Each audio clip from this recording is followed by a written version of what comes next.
नहीं है। लेकिन अगर आप डी रैम पे काम करेंगे तो बार बार आपको रिफ्रेश करना पड़ेगा।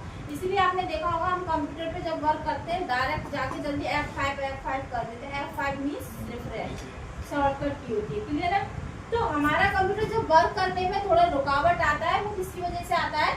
डायनेमिक रैम की वजह से। तो अगर पूछा जाता है क्वेश्चन डायनेमिक रैम को कितने रिफ्रेशन की आवश्यकता होती है, तो अधिक, और एस रैम को कम रिफ्रेशन की। तो हमें पता चल गया कि जो रैम होती है वो भी 2 टाइप्स की होती है। कौन कौन सी?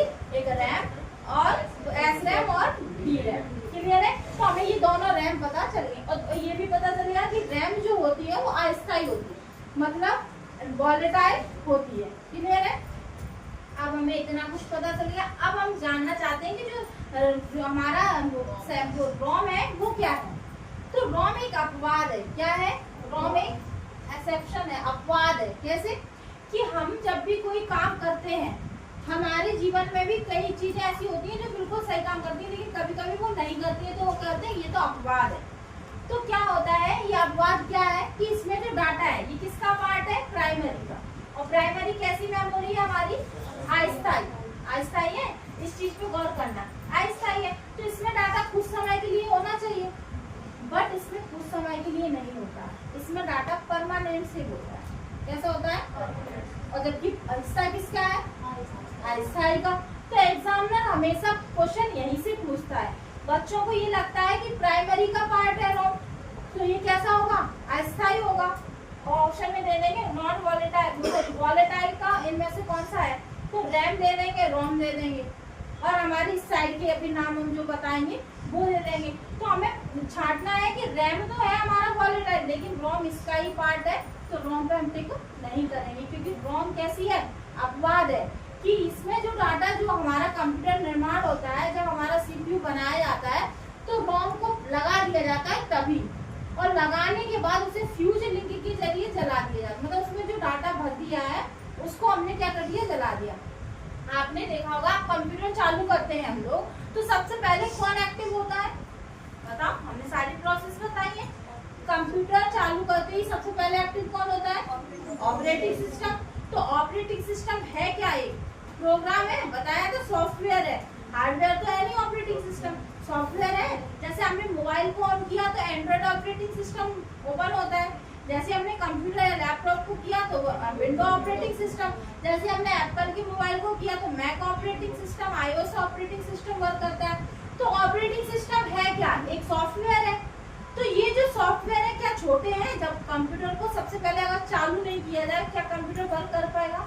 तो चालू करने में सबसे ज्यादा डाटा जाता है क्योंकि ये जो सॉफ्टवेयर है पूरा बेस है, कहते हैं नींव है। जैसे घर में एक नींव खोदी जाती है मजबूती के लिए, ऐसे ही कंप्यूटर चालू करने में सबसे सहायक काम करता है वो ऑपरेटिंग सिस्टम। तो सबसे ज्यादा डाटा उसी में जाता है और सबसे ज्यादा स्पेस भी कौन लेता है? Operating system. तो ऑपरेटिंग सिस्टम के ऊपर एप्लीकेशन काम करते हैं जो कि कुछ एमबी और जीबी के होते हैं जो कम स्थान लेते हैं। तो जो ऑपरेटिंग सिस्टम लोड होता है वो रोम में ही होता है। आपका मोबाइल ओपन हो और उसको एंड्रॉइड ऑपरेटिंग सिस्टम ही नहीं आए तो इसका मतलब उसकी रोम में वो डला नहीं। ठीक है? तो बड़े बड़े जो सॉफ्टवेयर होते हैं वो कंप्यूटर के निर्माण, अगर हम कहें कि कंप्यूटर में एंड्रॉइड ओपन ही नहीं हो तो कंप्यूटर खराब ही तो है, वो मोबाइल ही खराब ही तो है, नहीं तो रोम उसमें एक्टिव होता। तो इसका मतलब रोम में वो डाटा डाला ही नहीं गया। और एक बार डल जाता है फिर आप कितनी बार पटको फेंको वो तो ओपन होता है। तो कंप्यूटर में क्या कभी रोम में डला हुआ डाटा डिलीट होता है? तो नहीं होता है। क्या होता है? परमानेंट रहता है। ठीक है? एग्जामिनर पूछता है तो हमेशा ध्यान रखना कि रोम किसका उदाहरण है? उदाहरण जरूर है प्राइमरी का, लेकिन इसका नेचर कैसा है? नॉन वॉलेटाइल, मतलब स्थायी, हमेशा स्थायी परमानेंट रहेगा। तो इसका मतलब हमें समझ में आ गया कि रोम कैसी है? रोम हमारी मतलब प्राइमरी मेमोरी है लेकिन इसका नेचर परमानेंट है। क्लियर है? तो रोम समझ में आया? रोम क्या है? कंप्यूटर के निर्माण के समय ऐसी डिवाइस है जिसमें डाटा भर दिया जाता है और उसे फ्यूज लिंक के जरिए जला दिया जाता है और फिर उसके बाद उसमें बदलाव नहीं किया जाता। पहले यही चीज थी और एग्जामिनर भी यही पूछते हैं, लेकिन आज के समय में हमने कुछ चीजें परिवर्तित की है जो कि उनमें भी बदलाव हो जाता है, लेकिन ये अभी ऐसा ही हमें सीखना है। क्लियर है? अब हम आते हैं रोम। रैम के हमने परिवार सुन लिया, एस रैम और डी रैम। दो प्रकार की होती है। इसका नेचर भी समझ गए, एक स्टैटिक होता है, एक डायनेमिक होता है। अब हम क्या समझना चाहते हैं, रोम। ठीक है, तो रोम की भी एक बड़ी फैमिली होती है। कैसी? हमारे जो रोम होती है उसमें सबसे पहले आती है हमारी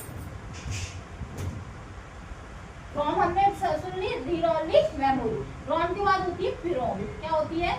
फिरोम। फिर होती है ईप्रोम, फिर होती है डबल ईप्रोम। अब ये क्या होती है, इनकी फुल फॉर्म से ही हमें क्लियर हो जाएगा। फिरोम होता है प्रोग्रामेबल रीड ओनली मेमोरी। तो हमने आपको पूरी एक कहानी बताई थी, प्रोग्राम क्या होते हैं, कमांड्स, सेट ऑफ कमांड्स क्या कहलाते हैं, प्रोग्राम। जैसे हमने कहा बोल्ड करो, इटैलिक करो, अंडरलाइन करो, ये सब क्या है, कमांड्स है। इन्हीं कमांड्स को इकट्ठा करके कोई भी प्रोग्राम डिजाइन कर सकते हैं। तो हम ये बताना चाह रहे हैं, प्रोग्राम का मतलब क्या होता है, प्रोग्रामेबल रीड ओनली मेमोरी। अब प्रोग्राम में मतलब क्या होता है कि जो डाटा हमने लिखा रोम में वो एक बार प्रोग्राम कर दिया है और उसको पढ़ सकते हैं, उसके अलावा उसमें कोई चेंजमेंट नहीं कर सकते। आप एक बार सीडी लेके आए एग्जाम